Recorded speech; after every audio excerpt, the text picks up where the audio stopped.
Ukraine condemns Russia's humiliating death tweet after prison attack.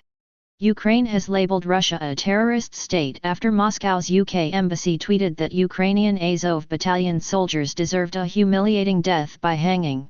The embassy tweet came after more than 50 Ukrainian prisoners of war, POWs, held by Russia were killed, Azov soldiers reportedly among them. They died in an attack on Olenivka prison in Russian-held eastern Ukraine. Ukraine and Russia blame each other for Friday's attack.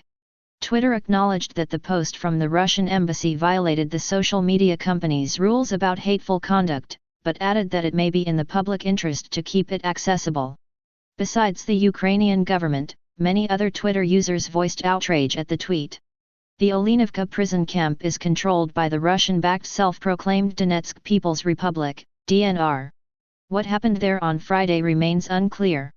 Unverified Russian video footage of the aftermath shows a tangle of wrecked bunk beds and badly charred bodies. After the attack, the Russian embassy in the UK tweeted that Azov militants deserve execution, but death not by firing squad but by hanging, because they're not real soldiers. They deserve a humiliating death. The tweet included a video clip showing a couple in a wrecked building, accusing Azov troops of having shelled their home. The embassy's call for execution repeats what the man in the video says. Azov troops were forced to lay down weapons in May after fiercely defending for weeks Azovstal, a giant steel works in the southeastern port of Mariupol that was eventually captured by Russia. The Azov regiment was a nationalist group with far-right links when it was set up in 2014. It was later incorporated into Ukraine's National Guard.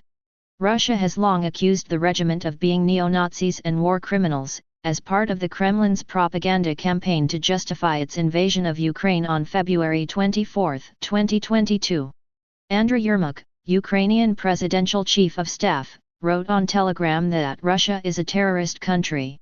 In the 21st century, only savages and terrorists can say at a diplomatic level that people deserve to be executed by hanging for nothing. The RF Russia is a state sponsor of terrorism. What more proof do you need, he said. Ukraine has called for the United Nations and Red Cross to be allowed to investigate the deaths at Olenivka. A Red Cross official in Ukraine said the organization had immediately requested access to the camp and surviving POWs, but that access was not granted. Ukraine says the site was targeted by Russia in an effort to destroy evidence of torture and killing. President Volodymyr Zelensky described the incident as a deliberate Russian war crime. Ukraine's foreign ministry spokesman Oleg Nikolenko tweeted, "There is no difference between Russian diplomats calling for execution of Ukrainian prisoners of war and Russian troops doing it in Olenivka. They are all accomplices in these war crimes and must be held accountable." DNR spokesman Daniil Besanov said the strike had killed 53 people and wounded 75. He called it a direct hit on a barracks holding prisoners. Russia's defense ministry said the strike had been carried out with US-made HIMARS artillery and it accused Ukraine of a deliberately perpetrated provocation. The ministry produced fragments of what it said were rockets fired by the HIMARS system.